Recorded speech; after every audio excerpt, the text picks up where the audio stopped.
para pemirsa, jika kita melihat dalil-dalil yang ada bahwa Rasulullah Shallallahu Alaihi Wasallam telah menetapkan dinar dan dirham itu sebagai mata uang yang diakui oleh syarak, sehingga kita bisa menyimpulkan bagaimana sifat-sifat dari dinar dan dirham itu untuk mensifati sebuah benda itu bisa dikatakan uang oleh syarak. Kita bisa menyimpulkan bahwa annahu kana miqyasan lisil'i wal khidmat, bahwa yang dimaksud dengan uang itu syaratnya yang pertama harus menjadi pengukur terhadap barang dagangan atau jasa, ya. Ai annahu tawaffarat fihi illah tawaffarat fihi illatun naqdiyah ai kana asmanan wa ujurun. Jadi dia itu sebagai alat untuk memberikan harga, sebagai pengukur harga dari benda atau jasa, ya. Itu yang pertama. Jadi sebagai alat pengukur untuk memberikan ukuran terhadap harga sebuah barang atau jasa. Yang kedua, annahu kana satirun an sultatin ma'lumatin laisat majhulatan tasdaru adana nirwadarahim. Yang kedua, dia dimunculkan atau dihasilkan atau dikeluarkan oleh kekuasaan tertentu, wilayah kekuasaan tertentu. Jadi negara tertentu, ya, dan bisa kiaskan dengan harga dinar dan dirham. Itu syarat yang kedua, dia dikeluarkan oleh sebuah institusi tertentu. Yang ketiga adalah anna nuquda kanat syai'ah bainan nasi wa laysat khassatan bi fi'atin duna ukhra. Syarat yang ketiga, dia harus diterima oleh seluruh manusia, tidak boleh hanya sekedar berlaku di antara beberapa golongan manusia. Saya ulangi, yang pertama syarat benda itu bisa dikatakan uang, ya, bisa dianggap sebagai uang menurut pandangan syarak. Yang pertama adalah dia merupakan alat untuk mengukur harga sebuah benda atau upah dari jasa. Yang kedua, dia dikeluarkan oleh institusi tertentu, sebuah negara yang memiliki kekuasaan real. Yang ketiga, uang itu haruslah diterima oleh seluruh masyarakat, tidak boleh hanya sebagian golongan manusia. Jadi dari tiga syarat yang ditentukan oleh syarak itu, kita bisa menyimpulkan bahwa kripto atau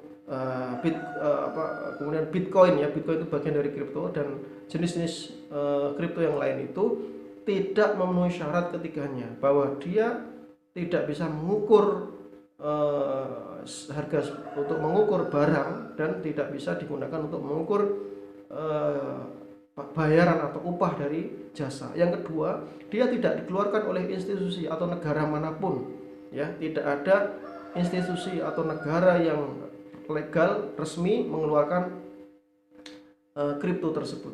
Yang ketiga, ya, dia harus diterima oleh seluruh golongan lapisan masyarakat. Ini juga tidak bisa terpenuhi karena Bitcoin atau kripto ini hanya diterima oleh beberapa orang yang menggunakannya, yang membeli dan memperjualkannya.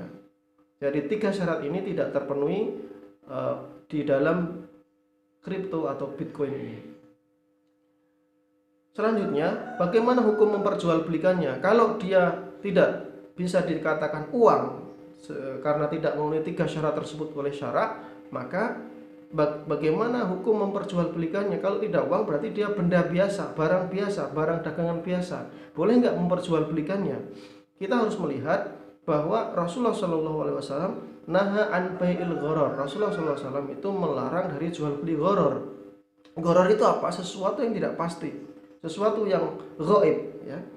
Dan sehingga kita bisa mempelajari bahwa yang namanya kripto atau Bitcoin ini, ya, Bitcoin ini bagian dari kripto itu termasuk sesuatu yang tidak jelas. Mengapa demikian? Dia tidak jelas dari mana asalnya, ya, ukurannya, begitu, ya, dan di dalamnya sangat memungkinkan terjadi penipuan, ya, spekulasi dan sebagainya, ya.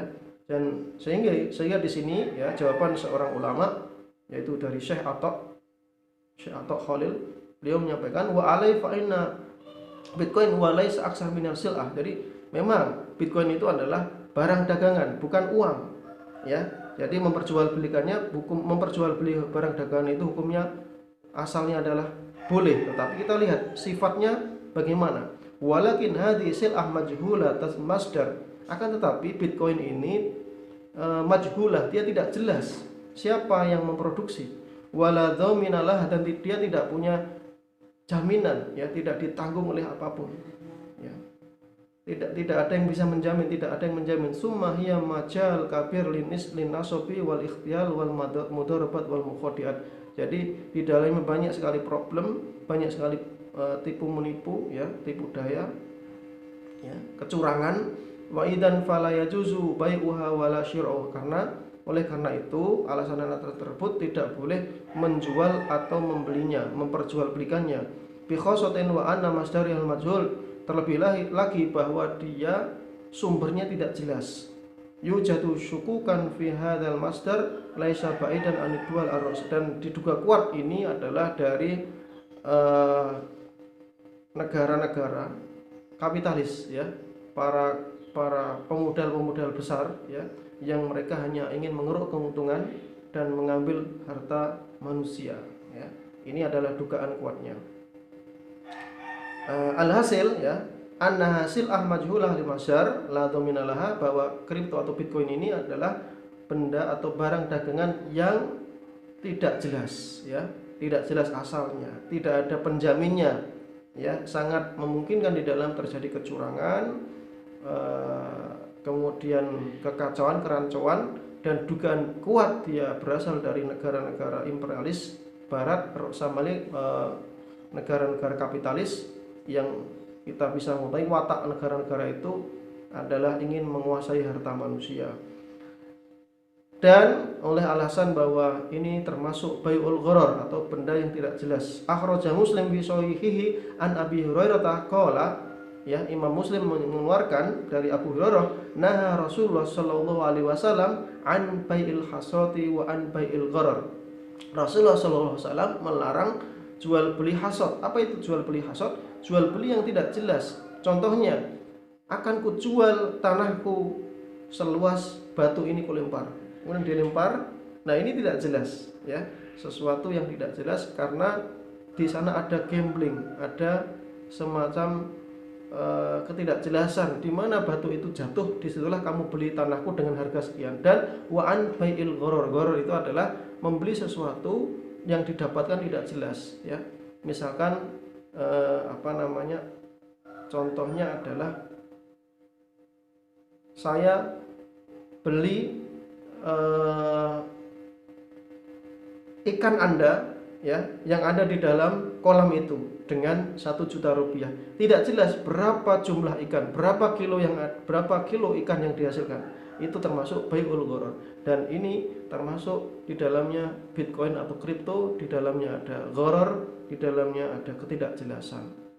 Demikian jawaban yang saya kutip dari Syekh Atok bin Khalil Abu Rashtah. Mudah-mudahan bisa menjawab keraguan dan pertanyaan dari pemirsa terkait Bitcoin atau kripto ini. Walakum minkum. Assalamualaikum warahmatullahi wabarakatuh.